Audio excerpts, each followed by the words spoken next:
So the header contains a bunch of different items.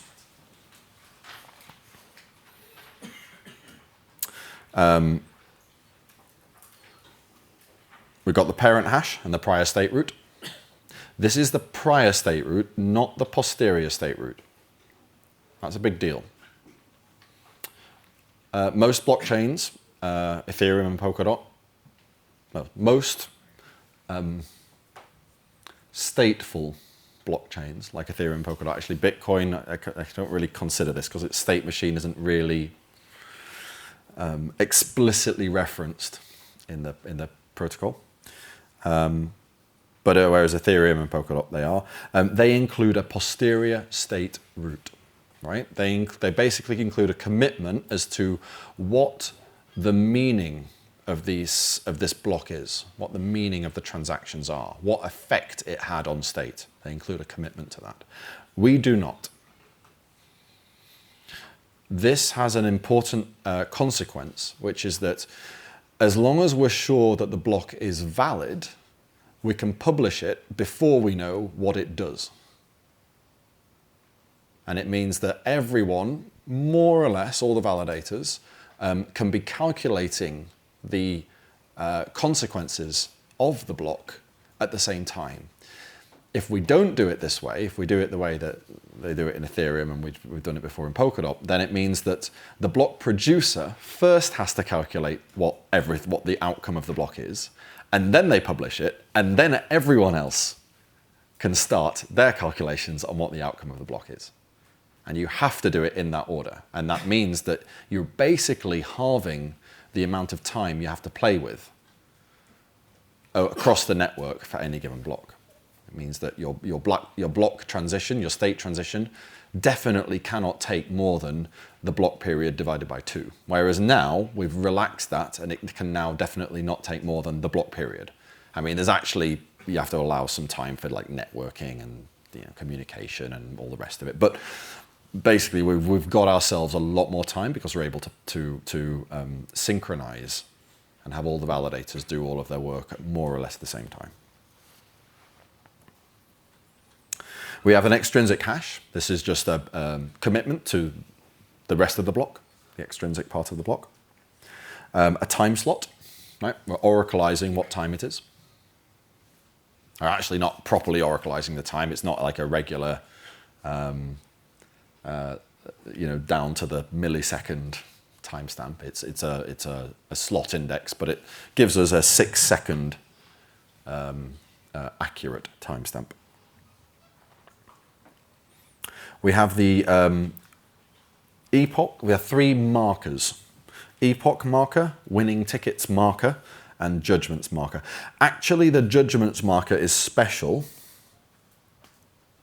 It doesn't make it into the serialization. It's actually just something that we use within a block. It's a derivative of some other state of the block that we're just putting here for convenience. It doesn't make it into the actual serialization. We don't read it it's not in the block per se. It's just here as a sort of helpful formalism. You see this specifically, you see it explicitly when you look into the appendix for how the header is serialized. It does not include H_J. The winning tickets and the epoch markers, HW and HE, they are included. We'll come to them in a second. We have a Bandersnatch block author, HK,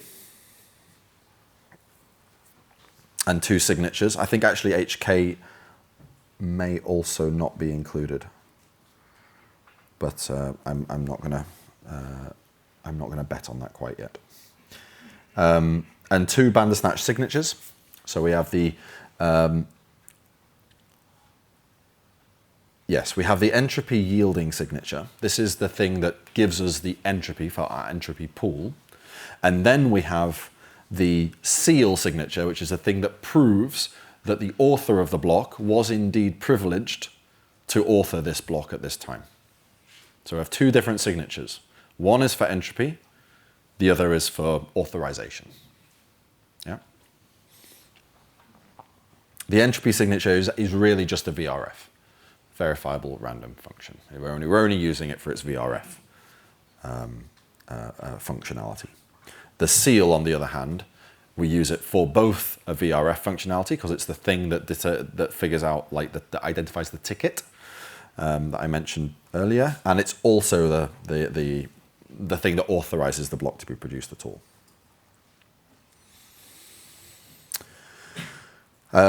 When we serialize a header, we do so. We may need to do so without the block seal, because what else is the seal going to seal if not the header, right? But obviously it can't seal a header that includes itself, because that would be self-referential. So we seal the header minus the seal, and then that becomes the seal. So we actually have two encode functions. We have the regular encode function, and then also the unsealed encode function, which is just the regular encode function without the block seal. Again, they're defined properly in the appendix. And our header is the amalgamation of all of this state. Yep.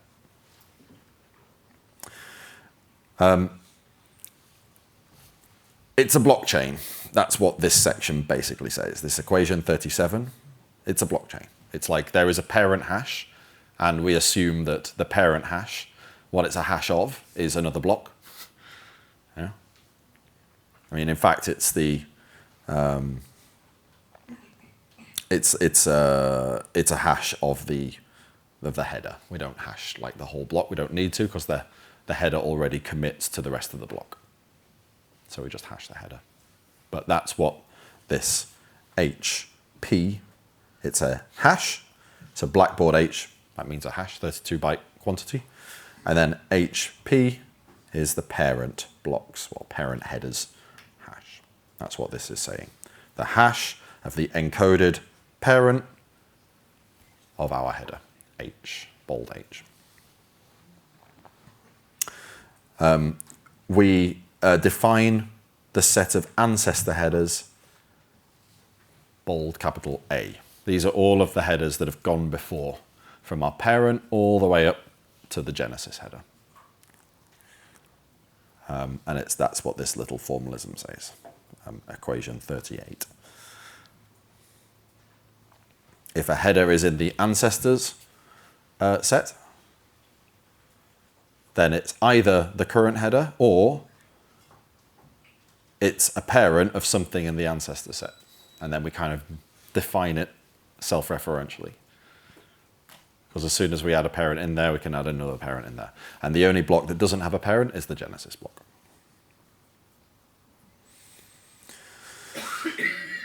We're probably not going to use the ancestors set. It is used a little bit in the off-chain when we are defining basically what the best chain is, and we're defining what grandpa should be finalizing and so forth. But it doesn't really get much use on-chain. Okay. As I mentioned before, H little x is the extrinsic commitment. It's just a hash of that extrinsic data. Nothing particularly strange there. H underscore t is our current time. And obviously, our current time must be after our parent's time. Yeah. Can't go back in time.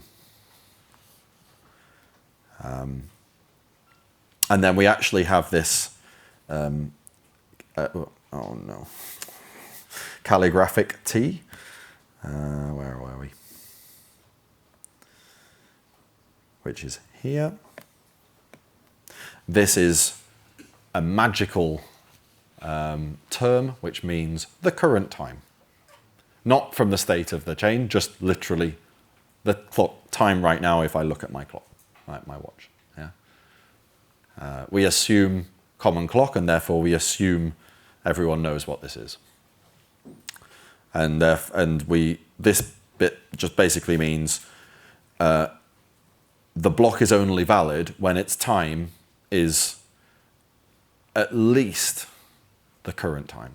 It's not valid until the time that it says it's at is what the time that we think it is. Yeah?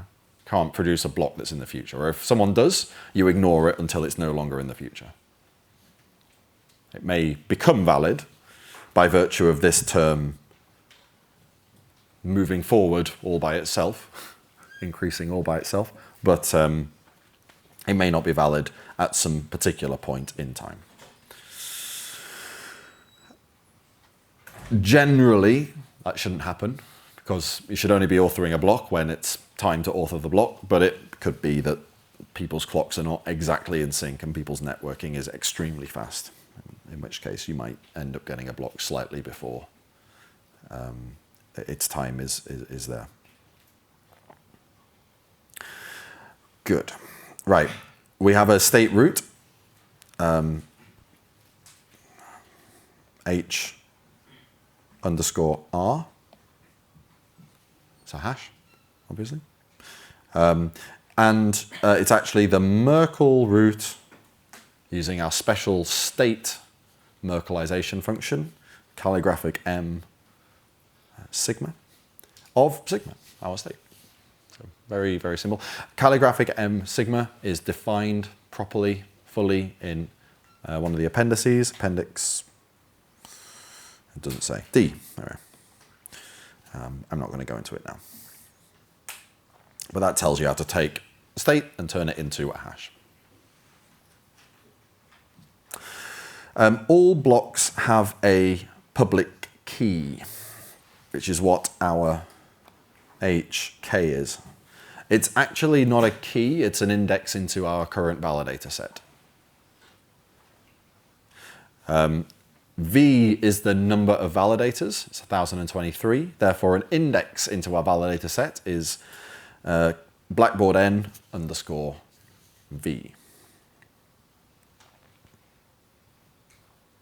I think that's actually a, yes, that's a typo. That should be just sans serif V. All of these constants are sans serif. We define a convenience term, HA, as being our current validator keys indexed by HK. So HA is actually the key, or the key set of that validator, the key ring of that validator. Yeah, it's just, there's just an equivalence there. HA never gets encoded or decoded. It's just a derived term from HK. And again, that will be reflected if you look at the serialization, the encoding of a header.